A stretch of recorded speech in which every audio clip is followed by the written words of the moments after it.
Good morning friends. Important question series में आप सबका स्वागत है। आज टेस्ट सीरीज फॉर्मेट पार्ट 17 है। तो आप सब की एग्ज़ामों के लिए बहुत इम्पोर्टेंट है।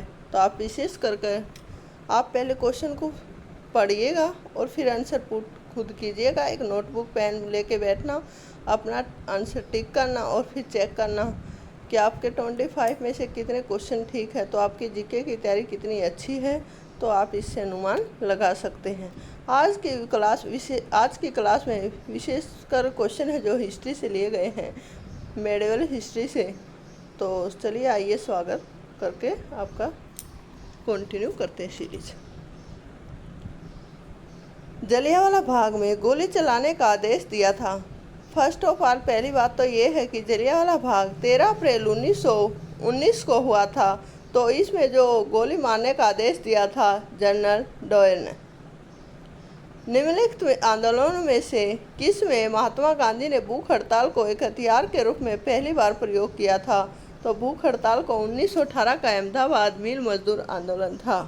और इसमें अहमदाबाद में मिल में क्या था, एक रोग निकल गया था और उस रोग के चलते ये था। आप पूरी डिटेल मेरे को खुद बताइएगा और मैं नेक्स्ट वीडियो में आपको पूरा अहमदाबाद मिल मजदूर हड़ताल के बारे में आपको अध्ययन जरूर कराऊँ।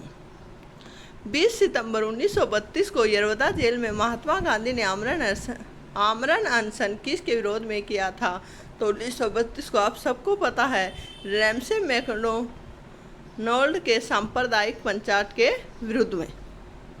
निम्नलिखित में से किसने 23 फरवरी 1946 को रॉयल इंडियन नेवी के विद्रोहियों को आत्मसमरण करने के लिए राजी किया था? तो इसमें किया था वल्लभ भाई पटेल व मोहम्मद अली जिन्ना ने। 1919 के अधिनियम में द्वैत शासन धारणा को जिस व्यक्ति ने परिचित करा वे कौन थे? तो आप सबको पता है 1919 का जो अधिनियम आया तब चेम्सफोर्ड 1919 के अधिनियम को चेम्सफोर्ड सुधार भी कहते हैं। तो इसका आंसर है सी, चेम्सफोर्ड। और 1909 का है उसको मार्ले मिंटो कहते हैं, ये भी याद रखना। काकोरी ट्रेन डकैती कांड के नायक कौन थे? तो राम प्रसाद बिस्मिल काकोरी ट्रेन डकैती कांड के, और यह 1925 में यह घटना हुई थी। किस अधिनियम में पहली बार भारत के लिए संघीय संरचना प्रस्तुत की गई है? तो आप सबको पता है 1935 के अधिनियम में संघीय संरचना प्रस्तुत की गई है। और 1909 का अधिनियम है माल मिंटो सुधार अधिनियम के नाम से भी जाना जाता है। और 1919 का अभी हमने आगे ही क्वेश्चन में देखा, चेम्सफोर्ड सुधार के नाम से जाना जाता। 1947 का अधिनियम आप सबको पता है, इसमें भारत को स्वतंत्रता मिली थी। और संघीय संरचना प्रस्तुति 1935 के अधिनियम से में पहली बार प्रस्तुत किया गया। स्वतंत्र भारत के प्रथम महाराज्यपाल गवर्नर जनरल कौन थे? तो लॉर्ड माउंटबेटन थे। और ये पूछे स्वतंत्र भारत के प्रथम भारतीय गवर्नर जनरल कौन थे? तो श्री राजगोपालाचार्य थे। और अंतिम भी पूछे तो श्री राजगोपालाचार्य। गांधी इरविन समझौता किस से संबंधित था? तो आप सबको पता, सविनय अवज्ञा आंदोलन 1930 में हुआ था। और गांधी इरविन जो समझौता 1932 में हुआ था तो वह सविनय अवज्ञा आंदोलन से संबंधित था। नमक सत्याग्रह किस ईस्वी में प्रारंभ हुआ था? तो आपको सबको पता है 12 मार्च 1930 को नमक सत्याग्रह का शुरू हुआ था। और 5 अप्रैल को महात्मा गांधी और उसके 78 साथियों के साथ वहाँ पे दांडी में पहुँच गए थे। और 6 अप्रैल 1930 को नमक सत्याग्रह का कानून तोड़ा गया था। वर्ष 1919 में जलियांवाला बाग हत्याकांड कहाँ पर हुआ था? तो आप सबको पता है यह हत्याकांड अमृतसर में हुआ था। अशोक आंदोलन को क्यों निलंबित किया गया था? तो आप सबको पता है अशोक आंदोलन 1920 में हुआ था और महात्मा गांधी जी ने इस आंदोलन का नेतृत्व किया था।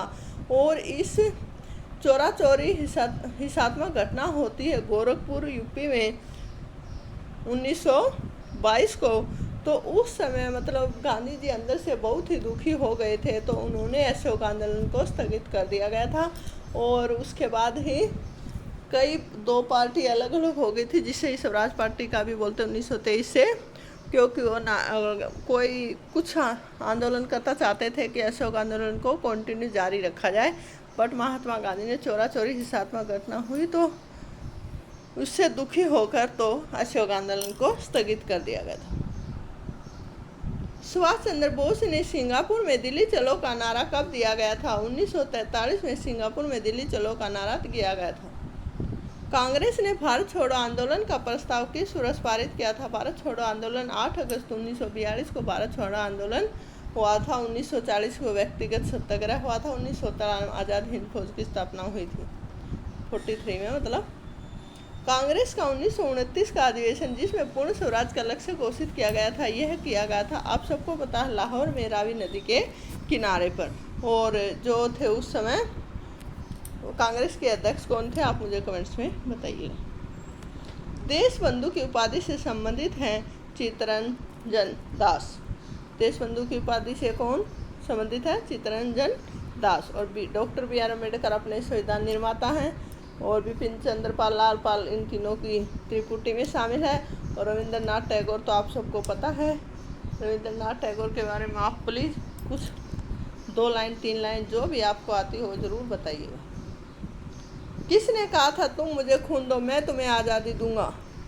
यह कहा था सुभाष चंद्र बोस ने। और भगत सिंह ने इंकलाब जिंदाबाद का नारा लगाया था। तो ये दोनों ही इम्पोर्टेंट हैं। वर्ष 1947 के बाद निम्नलिखित में से किस राज्य को भारत संघ में सैनिक कार्रवाई द्वारा बलपूर्वक से मिलाया गया था? तो आप सबको पता है, एक हैदराबाद, एक कश्मीर और एक जूनागढ़। इन तीनों ने मतलब से भारत में खुद से नहीं मिले थे, इनको बलपूर्वक मिलाया गया था। तो इसमें ऑप्शन में हैदराबाद है जो सैनिक कार्रवाई से मिलाया गया था, इसको ऑपरेशन पोलो के तहत।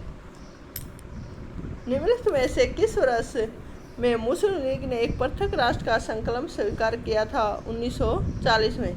जय हिंद का नारा किसने दिया था? सबको पता है, सुभाष चंद्र बोस ने। अंग्रेज पुलिस अफसर कैप्टन सैंडर्स किसके द्वारा गोली से मारा गया था? भगत सिंह। महात्मा गांधी ने सत्याग्रह क्रियाविधि सबसे पहले कहाँ प्रयुक्त की गई थी? चंपारण। निम्नलिखित में से किस कारागार में पंडित राम प्रसाद बिशुन को फांसी दी गई थी? गोरखपुर। उन्होंने मैसेजनी, गैरिबाल्डी, शिवाजी तथा श्री कृष्ण के जीवन लिखी। वे अमेरिका में कुछ समय के लिए रहे तथा वे केंद्रीय सभा के सदस्य भी निर्वाचित हुए थे। वह कौन थे? लाल लाजपत राय। 1904 में क्रांतिकारी संगठन अभिनव भारत संगठित किया गया था महाराष्ट्र में। तो आप सबको तहे दिल से थैंक यू फ्रेंड्स। और मेरी इसी वीडियो में आप लाइक कीजिए, ज़्यादा से ज़्यादा ज़रूरतमंद लोगों को शेयर कीजिए। और मैं अपनी क्वालिटी और क्वांटिटी में बहुत इम्प्रूवमेंट करूँगी। यह भी एक स्टार्टिंग पॉइंट है मेरी जर्नी का। तो so thanks for watching my dear friends. और लाइक सब्सक्राइब करना